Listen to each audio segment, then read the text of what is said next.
Hello friends, तो आज के इस वीडियो में हम जीके जीएस से संबंधित प्रश्न को लेकर आए हैं और प्रत्येक टॉपिक से एक एक प्रश्न होगा, तो आप लोग वीडियो के अंत तक बने रहिएगा। तो चलिए शुरू करते हैं।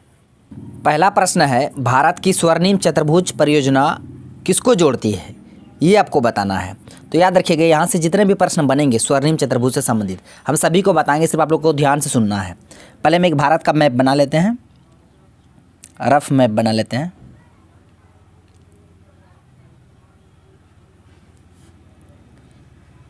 ये रहा हम लोग का इंडिया का मैप, ठीक है। यहाँ पे आपको होगा क्या, दिल्ली, यहाँ मुंबई, यहाँ चेन्नई और यहाँ कोलकाता। दिल्ली, मुंबई, चेन्नई, कोलकाता, ये चारों शहर को जोड़ता है स्वर्णिम चतुर्भुज मार्ग और इसकी कुल लंबाई है 5846 किलोमीटर।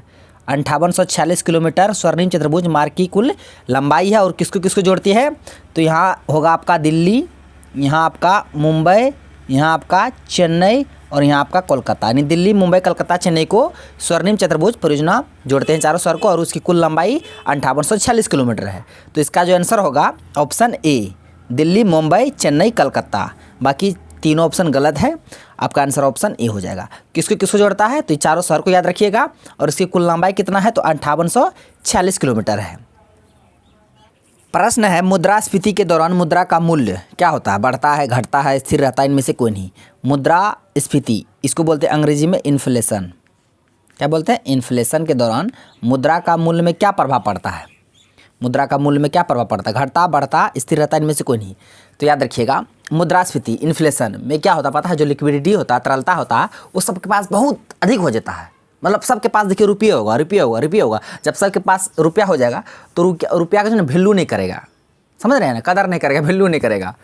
तो याद रखिएगा, मुद्रास्फीति के दौरान ना मुद्रा का जो मूल्य होता है वो घट जाता है। क्या होता है, घट जाता है। तो याद रखिएगा, इसका आंसर ऑप्शन बी हो जाएगा। मुद्रास्फीति के दौरान मुद्रा का मूल्य क्या करता है, घट जाता है। अगर वही रहता डिसइन्फ्लेशन अविस्फीति तो उसमें मुद्रा का जो मूल्य है वो बढ़ जाता है, उल्टा हो जाएगा। तो याद रखिए, मुद्रास्फीति इन्फ्लेशन के दौरान मुद्रा का मूल्य घट जाता है क्योंकि सबके पास रुपया आ जाता है, कोई उसका कदर नहीं करता है। तो याद रखिएगा, इसका आंसर ऑप्शन बी हो गया। ये प्रश्न बहुत ज़्यादा महत्वपूर्ण है, इसको देखिए। मानव विकास सूचकांक HDI, ह्यूमन डेवलपमेंट इंडेक्स, और इसे जारी किया जाता है UNDP के द्वारा। किसके द्वारा, UNDP के द्वारा HDI इंडेक्स को जारी किया जाता है। और निम्नलिखित में से किस संकेतक का उपयोग नहीं किया जाता है, इसमें 3 सूचक है। कितना सूचक है, 3 सूचक है। HDI जो ह्यूमन डेवलपमेंट इंडेक्स जारी किया जाता है UNDP के द्वारा, 3 इसका आधार है। 3 सूचक कौन कौन, एक तो शिक्षा है, एक है जीवन प्रत्याशा।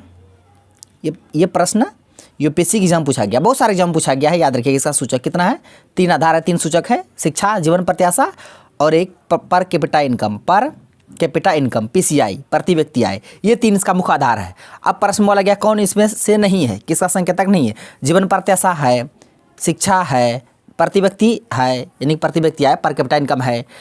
तो इसका जो आंसर होगा, सामाजिक असमानता ये नहीं है, इसका मूल आधार ये नहीं है, इसलिए इसका आंसर ऑप्शन डी हो गया। बाकी ये तीनों नहीं होगा, ये तीनों नहीं होगा। होगा क्या, सामाजिक असमानता, इसका आधार नहीं है। किसका, UNDP जो जारी करता है HDI इंडेक्स, इसमें से जीवन प्रत्याशा है, शिक्षा भी है, प्रति व्यक्ति आय भी है, लेकिन ये नहीं है। कौन, सामाजिक समानता नहीं है, सामाजिक समानता नहीं, असमानता। तो इसका आंसर ऑप्शन डी हो गया। आप इसे याद रखिएगा, तीनों इसका मुख्य आधार याद रखिएगा। और जारी किसके द्वारा किया जाता है, ये भी याद रखिएगा, UNDP के द्वारा। प्रश्न है, 8वीं से 10वीं शताब्दी के बीच भारत में त्रिपक्षीय संघर्ष हुआ। ये बोर्ड याद रखिएगा, त्रिपक्षीय संघर्ष किसके बीच हुआ था। ऑप्शन में दिया पाल, चोल, पल्लव, पाल, प्रतिहार, राष्ट्रकूट, चोल, प्रतिहार, राष्ट्रकूट, पाल, चोल, राष्ट्रकूट। इसमें बहुत सारे स्टूडेंट कन्फ्यूज हो जाते हैं। जो त्रिपक्षीय संघर्ष हुआ किसके बीच हुआ, हम मैप के थ्रू उसको बताते हैं, ठीक है। एक रफ मैप बना लेते हैं।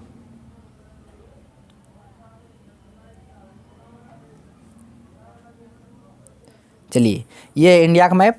अब देखिए, इधर से था राष्ट्रकूट, नीचे से राष्ट्रकूट था, इधर गुजरात की तरफ से प्रतिहार था, ठीक है। इधर बिहार की तरफ इधर से था पाल। क्या था, पाल, यानी कि क्या क्या था, पाल, प्रतिहार, राष्ट्रकूट, PPR, पाल, प्रतिहार, राष्ट्रकूट। तो पाल, प्रतिहार, राष्ट्रकूट, इसका आंसर ऑप्शन बी हो जाएगा। तो त्रिपक्षीय संघर्ष किसके बीच हुआ था, तो पाल, प्रतिहार और राष्ट्रकूट के बीच हुआ था। जीता था प्रतिहार, इसे याद रखिएगा, इसका आंसर ऑप्शन बी हो गया। ये कहाँ का था, किस क्षेत्र में था, हम आपको बता दिए, आप इसे याद रखिएगा। अगर वीडियो पसंद रहा तो लाइक भी कर दीजिएगा। सारे प्रश्न बहुत ज़्यादा महत्वपूर्ण होंगे आपके एग्जाम के लिए, चाहे आप किसी भी तरह के कॉम्पिटेटिव एग्जाम की तैयारी कर रहे हैं। प्रश्न है कि टीपू सुल्तान के शासक के दौरान उनकी जो राज्य था मैसूर, इसका राजधानी आपको बताना है। टीपू सुल्तान के पिताजी थे हैदर अली, तो इस समय इसका राजधानी क्या था, मैसूर का राजधानी। तो याद रखिएगा इसका राजधानी था श्रीरंगपट्टनम, श्रीरंगपट्टनम। तो इसका आंसर ऑप्शन डी हो जाएगा। मैसूर की राजधानी श्रीरंगपट्टनम। मैसूर अभी किस राज्य में है, कर्नाटक में। कहाँ है, कर्नाटक में। प्रश्न है, भारत के संविधान के निम्नलिखित में से कौन सा अनुच्छेद राष्ट्रपति के शपथ या प्रतिज्ञान से संबंधित है। राष्ट्रपति के द्वारा शपथ लिया जाता है किस अनुच्छेद के अंतर्गत। ऑप्शन में दिया 66, 60, 57, 64। तो याद रखिएगा इसका आंसर ऑप्शन बी हो जाएगा। अनुच्छेद 60 के तहत राष्ट्रपति के द्वारा शपथ लिया जाता है। ऑप्शन बी इसका करेक्ट आंसर हो जाएगा। और अनुच्छेद 61 में है, आर्टिकल 61 में है इम्पीचमेंट, जिसको हम लोग बोलते हैं महाभियोग। क्या बोलते हैं, महाभियोग। महाभियोग की प्रक्रिया है 61 में, लेकिन महाभियोग जो है, ये वर्ड याद रखिएगा, महाभियोग। महाभियोग शब्द है आर्टिकल 56 में, आर्टिकल 56 में महाभियोग शब्द आर्टिकल 56 में है, लेकिन महाभियोग का प्रक्रिया है, महाभियोग का प्रक्रिया है आर्टिकल 61 में। आप कन्फ्यूज मत होइएगा, अगर महाभियोग वर्ड पूछा जाएगा तो वो 56 में है, और महाभियोग का प्रक्रिया कैसे कैसे लगाया जाएगा तो वो 61 में है। आप इसे याद रखिएगा। और यहाँ शपथ में पूछा गया था राष्ट्रपति का शपथ, तो इसका आंसर ऑप्शन बी हो जाएगा, आर्टिकल 60, 61 दोनों याद रखिएगा। प्रश्न है, गांधी जी के दांडी मार्च के समय भारत का वायसराय कौन था। दांडी मार्च याद रखिएगा 12 मार्च 1930 को गांधी जी के द्वारा चला गया एक बहुत ही महत्वपूर्ण आंदोलन था, उसका नाम था सविनय अवज्ञा आंदोलन, सविनय अवज्ञा आंदोलन। और 6 अप्रैल 1930 को नमक, समुद्र के पानी से नमक बनाकर नमक कानून को तोड़ा था। 6 अप्रैल 1930 को, 12 मार्च 1930 को शुरू हुआ था। याद रखिएगा इस समय जो भारत का वायसराय था वो था लॉर्ड इरविन। कौन था, लॉर्ड इरविन। तो इसका आंसर ऑप्शन ए हो जाएगा, लॉर्ड इरविन। फिर 5 मार्च 1931 को गांधी इरविन समझौता भी हुआ था दिल्ली में, जिसे दिल्ली समझौता भी कहा जाता है। उसके बाद कांग्रेस की तरफ से द्वितीय गोलमेज सम्मेलन में भाग लेने के लिए गांधी जी लंदन गए थे। तो सारे फैक्ट को आपको याद रखना है। 1920 का भारत राष्ट्र कांग्रेस का अधिवेशन निम्नलिखित में से किस शहर में हुआ था। याद रखिएगा 1920 का जो INC का मतलब अधिवेशन था, इंडियन नेशनल कांग्रेस का, वो कहाँ पे हुआ था। आप इसे याद रखिएगा। इसी अधिवेशन में जो असहयोग आंदोलन था उसका प्रस्ताव पेश किया गया था। असहयोग आंदोलन, असहयोग आंदोलन का प्रस्ताव किस अधिवेशन में पेश किया गया था। तो INC यानी कि इंडियन नेशनल कांग्रेस का 1920 में जो अधिवेशन हुआ था, कहाँ पे हुआ था, तो ये नागपुर में हुआ था। कहाँ, नागपुर में। इसका आंसर जो होगा ऑप्शन डी हो जाएगा, नागपुर में हुआ था। और ये नागपुर किस राज्य में है, तो महाराष्ट्र में है। भारत में सबसे अधिक संतरा का उत्पादन कहाँ होता है, नागपुर में ही होता है। संतरा ऑरेंज सिटी से कहा जाता है, इसे भी याद रखिएगा।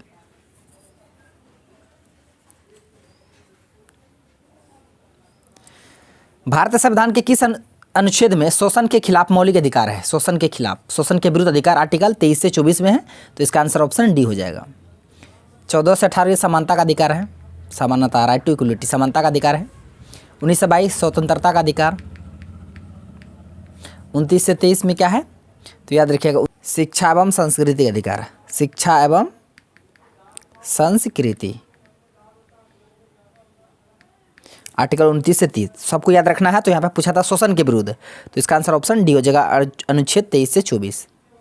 प्रश्न है, मुदुमलाई राष्ट्रीय उद्यान किस राज्य में है। तो याद रखिएगा यहाँ से मुदुमलाई, मुदुमलाई राष्ट्रीय उद्यान, मुकुर्थी, मुकुर्थी राष्ट्रीय उद्यान, मन्नार की खाड़ी राष्ट्रीय उद्यान, मन्नार की खाड़ी राष्ट्रीय उद्यान, ये तीनों कहाँ है, ये तीनों है तमिलनाडु में। कहाँ है, तमिलनाडु में। इसका आंसर ऑप्शन बी हो जाएगा। कर्नाटक से याद रखिएगा बहुत ही महत्वपूर्ण है अंसी राष्ट्रीय उद्यान। और यहाँ से एक बांदीपुर बन्नेरघट्टा नागरहोल, बांदीपुर बन्नेरघट्टा नागरहोल, बन्नेरघट्टा नागरहोल, ये सभी कहाँ का है, नागरहोल, ये सभी कर्नाटक का है। ठीक है, तो कर्नाटक में अंसी, बंदीपुर, बन्नेरघट्टा, नागरहोल। तमिलनाडु में मधुमलाई, मुकुर्थी, मन्नार की खाड़ी। तो इसका आंसर ऑप्शन बी हो गया। भारत में एकमात्र पाइराइट उत्पादक राज्य कौन सा। याद रखिएगा 95% पाइराइट कहाँ उत्पादन में, बिहार में, अपना बिहार में। तो याद रखिएगा पाइराइट का सबसे अधिक उत्पादन भारत में कहाँ होता है, बिहार में।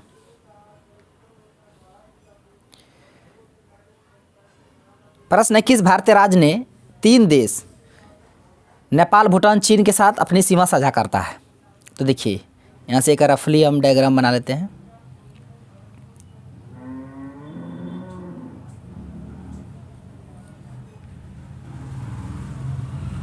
ये अपना इंडिया, ठीक है। तो यहाँ पे यही सिंह की तरह उठा हुआ है ना, सिंह की तरह उठा हुआ है। यहाँ सिक्किम में क्या है, सिक्किम है, इधर से आपका हो गया नेपाल, इधर से चाइना, इधर से भूटान। तो 3 देश से लगता है, नेपाल, चाइना, भूटान से कौन सा राज्य है, सिक्किम राज्य। तो इसका आंसर ऑप्शन डी हो जाएगा, सिक्किम। तो किस राज्य का सीमा लगता है 3 देश से, तो सिक्किम का लगता है। तो इसका आंसर ऑप्शन डी हो गया। ताशकंद समझौता कब हुआ था, 1966। किसके बीच हुआ था, याद रखिएगा। भारत के प्रधानमंत्री उस समय थे लाल बहादुर शास्त्री और पाकिस्तान के अयूब खान। तो इसका आंसर ऑप्शन सी हो जाएगा। भारत के प्रधानमंत्री लाल बहादुर शास्त्री और पाकिस्तान का अयूब खान के बीच 1966 में ताशकंद समझौता हुआ था, याद रखिएगा। इसका आंसर ऑप्शन सी हो गया। प्रश्न है, प्राचीन काल में किस शहर को अवंती के नाम से जाना जाता था। प्राचीन काल में अवंती किस शहर को जाना जाता था, याद रखिएगा। उज्जैन को। किसे, उज्जैन को प्राचीन काल में अवंती के नाम से जाना जाता है। इसका आंसर ऑप्शन सी हो जाएगा। और ये एमपी मध्य प्रदेश में है, एमपी मध्य प्रदेश में है उज्जैन। और किस नदी के किनारे है, तो क्षिप्रा नदी के किनारे। किस नदी के किनारे, क्षिप्रा नदी के किनारे। आप इसे भी याद रखिएगा। तो फ्रेंड्स, आज का प्रश्न बस यहीं तक था। थैंक्स फॉर वॉचिंग वीडियो, धन्यवाद। हम मिलते हैं नेक्स्ट वीडियो में नेक्स्ट टॉपिक के साथ। तब तक के लिए जय हिंद।